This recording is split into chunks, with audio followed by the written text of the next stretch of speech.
Assalamualaikum warahmatullahi wabarakatuh. Saya Yopi Putri Sabrina dengan NIM 12640220105 dari kelas ES 5B akan menyampaikan jawaban saya dari soal ujian akhir semester ganjil pada semester 5 dalam mata kuliah Sosiologi Ekonomi Islam dengan dosen pengampu Ibu Fitri Handayani.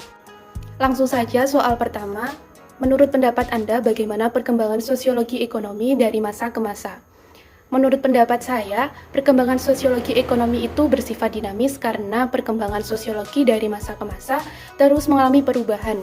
Hal tersebut terjadi karena pengaruh dari beberapa faktor seperti arus globalisasi dalam mempengaruhi perilaku konsumtif masyarakat akan pemenuhan kebutuhan sehari-hari. Selain itu, arus globalisasi, perkembangan revolusi industri juga menjadi salah satu penyebab perubahan pola perilaku masyarakat postmodern dalam pemenuhan kebutuhannya.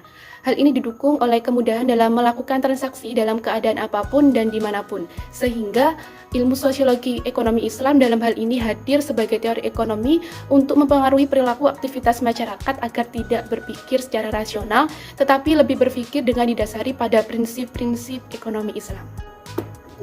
Soal selanjutnya yang kedua, jelaskan paradigma sosiologi ekonomi yang terjadi di lingkungan sekitarmu atau di Indonesia secara umum. Paradigma sosiologi ekonomi merupakan cara pandang dalam melihat persoalan atau fenomena sosial ekonomi dalam pemenuhan kebutuhan masyarakat. Ekonomi tidak hanya dipandang sebagai faktor-faktor produksi, tetapi lebih dari itu bagaimana aktivitas ekonomi dipengaruhi oleh nilai-nilai dan orientasi masyarakat. Jadi banyak faktor yang mempengaruhi kapabilitas seseorang dalam mencapai tingkat ekonomi tertentu. Peran status, nilai tradisi, kebiasaan, dan etos kerja mendinamisasi kegiatan ekonomi. Hal inilah yang menjelaskan mengapa terjadi perbedaan pencapaian ekonomi tiap individu, kelompok, ataupun negara. Contoh paradigma sosiologi ekonomi yang terjadi saat ini adalah banyaknya beberapa orang saat ini yang mengutamakan penampilan fisik dibanding kebutuhan hidupnya.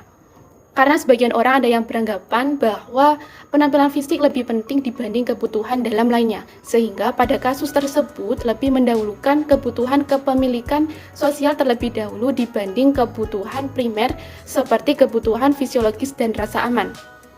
Padahal, menurut teori Maslow ada 5 macam kebutuhan manusia. 5 kebutuhan tersebut diantaranya yang pertama kebutuhan fisiologis, kemudian rasa aman, yang ketiga kepemilikan sosial, yang keempat penghargaan diri, yang kelima aktualisasi diri. Alhasil banyak yang sampai menyebabkan seseorang mengeluarkan uangnya lebih besar daripada pendapatannya. Karena mereka lebih mengutamakan egonya akan status, pengakuan, reputasi, dan martabatnya. Karena mereka beranggapan bahwa yang memiliki penampilan menarik akan lebih dihargai. Selanjutnya soal yang ketiga, menurut Islam gaya hidup seperti apakah yang seharusnya kita lakukan baik di kehidupan sosial maupun di bidang ekonomi? Sertakan hadis yang memperkuat argumen tersebut. Gaya hidup yang seharusnya kita lakukan baik di bidang sosial maupun ekonomi adalah kita harus selalu senantiasa hidup sederhana dan tidak berfoya-foya. Di mana batasan konsumsi dalam Islam tidak hanya memperhatikan aspek halal haram saja, tetapi termasuk pula yang diperhatikan adalah yang baik, cocok, bersih, sehat, dan tidak menjijikkan. Kemudian ada juga larangan israf dan larangan bermegah-megahan yang dijelaskan dalam surat Al-A'raf ayat 31. Di mana Islam secara terang melarang perilaku israf, yaitu berlebihan dalam memanfaatkan harta meskipun untuk kepentingan sendiri, seperti misalnya membeli makanan melebihi kapasitas kebutuhan makanannya. Kita tahu bahwa masyarakat saat ini memang tidak mudah untuk hidup sederhana, karena melihat kondisi saat ini yang banyak godaan dalam beberapa sisi, sehingga memang perlu kita tanamkan sikap kesadaran pada diri kita sendiri bahwasanya memang ada batasan dalam setiap konsumsi, sehingga perlu diperhatikan setiap kita melakukan transaksi suatu barang atau jasa. Selain itu, kita harus bisa menahan nafsu kita untuk membeli barang-barang yang tidak bermanfaat yang bukan menjadi prioritas kebutuhan. Karena hal tersebut akan berujung menghaburkan uang yang tidak ada manfaatnya. Kemudian selanjutnya yaitu hidup sederhana. Dalam hal ini bukan mengarah pada hal yang pelit sehingga kita harus hemat dan tidak bersedekah ya. Tetapi sederhana dalam hal ini yaitu sederhana dan sempurna. Artinya sesuatu yang kita lakukan dalam dunia harus seimbang dengan akhirat. di mana kehidupan yang kekal adalah di akhirat. Maka kita harus bersikap tawazun dalam melakukan kegiatan konsumsi. Seperti apabila kita melakukan kegiatan konsumsi pada suatu barang, maka kita juga harus mengimbanginya dengan kegiatan produksi seperti melakukan infak, sedekah, atau semacam jenis lainnya. Sehingga alhasil kita bisa hidup sederhana dan sempurna, bisa mengimbangi hidup di dunia dan di akhirat, karena sejatinya hidup yang kekal bukan di dunia tetapi di akhirat.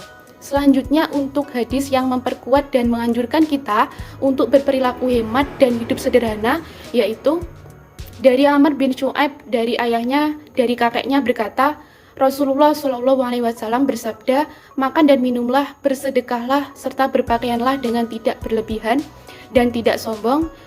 Dari hadis sahih riwayat An-Nasa'i, Ibnu Majah dan Ahmad. Hadis ini menganjurkan manusia untuk makan, minum, berpakaian dan bersedekah sekehendaknya.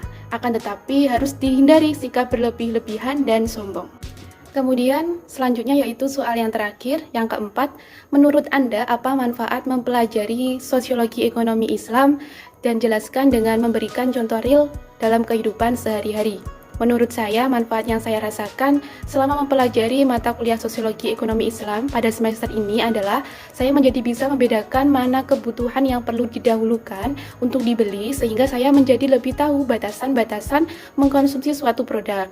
Sebenarnya hal tersebut merupakan hal yang sangat mudah, tetapi sulit untuk dilakukan pada saya dan anak muda, khususnya dengan godaan aplikasi marketplace dengan tawaran promo-promo yang menggiurkan untuk selalu check out barang-barang yang tidak perlu. Kemudian untuk contoh real penerapan dalam kehidupan sehari-hari terjadi pada diri saya sendiri, yaitu saya menjadi lebih bisa menahan nafsu saya untuk berbelanja barang yang bukan menjadi kebutuhan saya, seperti belanja kerudung, make up, baju, dan sebagainya. Saya menjadi lebih bisa menghargai nilai dari sebuah uang, sehingga saya akan berpikir dua kali untuk menggunakan uang tersebut. Apabila saya rasa kebutuhan tersebut tidak ada manfaatnya, maka akan saya skip untuk kebutuhan yang lain yang lebih bermanfaat. Tidak lupa self-reward tetap boleh dilakukan, karena mungkin self-reward ini bisa membuat diri kita menjadi dihargai, tetapi semua ada batasannya, seperti yang telah saya jelaskan pada nomor 3 tadi. Dalam setiap konsumsi ada batasannya. Saya ucapkan terima kasih kepada Bu Fitri untuk materi yang telah diberikan, karena dengan materi sosiologi ini, saya bisa menerapkan ilmu yang telah saya dapatkan pada mata kuliah ini dalam kehidupan sehari-hari. Itu tadi penjelasan dari soal UAS pada mata kuliah sosiologi ekonomi Islam. Mohon maaf apabila ada kekeliruan dalam hal penyampaian.